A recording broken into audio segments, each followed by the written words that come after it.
2024 সালের সরকার পরিবর্তনের বিষয়ে 2023 সালেই পূর্বাভাসমূলক প্রতিবেদন তৈরি করে তৎকালীন প্রধানমন্ত্রী শেখ হাসিনাকে দেওয়া হয়েছিল। শুধু তাই নয়, সম্ভাব্য সরকার পরিবর্তন এবং নতুন সরকারের কাঠামো নিয়েও আলোচনা হয়েছে ওই প্রতিবেদনে। প্রতিবেদনটি করেছিলেন তৎকালীন পুলিশের বিশেষ শাখা এসবির সাবেক প্রধান মনিরুল ইসলাম।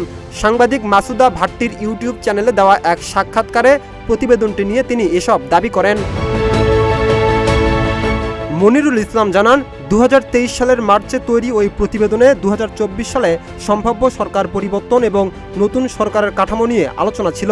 এমনকি সম্ভাব্য কয়েকজনের নামও সেখানে উল্লেখ করা হয়েছিল বলে দাবি করেন তিনি। তার ভাষ্য, পরবর্তীতে ওই তালিকায় থাকা কয়েকজন অন্তর্বর্তী সরকারের উপদেষ্টা ও বিভিন্ন কমিশনের দায়িত্বে আসেন।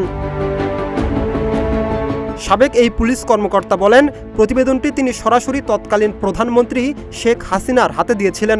প্রতিবেদনটিতে ডক্টর মোহাম্মদ ইউনূসের নেতৃত্বে জাতীয় সরকার বা অন্তর্বর্তী ধরনের একটি সরকার গঠনের সম্ভাবনার কথাও ছিল। শেখ হাসিনা প্রতিবেদনটি পড়ে ডক্টর মোহাম্মদ ইউনূসের রাজনৈতিক ভূমিকা নিয়ে মন্তব্য করেছিলেন বলে দাবি করেন মনিরুল।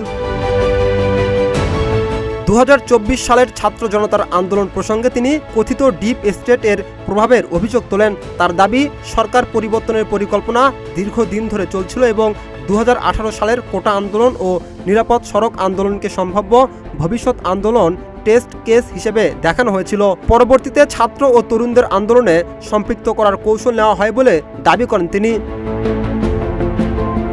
1995 সালে সহকারী পুলিশ সুপার হিসেবে পুলিশে যোগ দেন মনিরুল ইসলাম। দীর্ঘদিন ডিএমপি, ডিবি ও কাউন্টার টেররিজম ইউনিটে দায়িত্ব পালন করেন এবং সিটিটিসি গঠনে ভূমিকা রাখেন।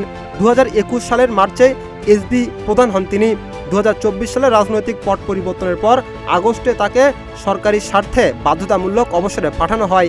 কোটা সংস্কার আন্দোলন দমনে প্রধানমন্ত্রীর কার্যালয় থেকে 25 কোটি টাকা নেওয়ার অভিযোগও উঠেছিল তার বিরুদ্ধে।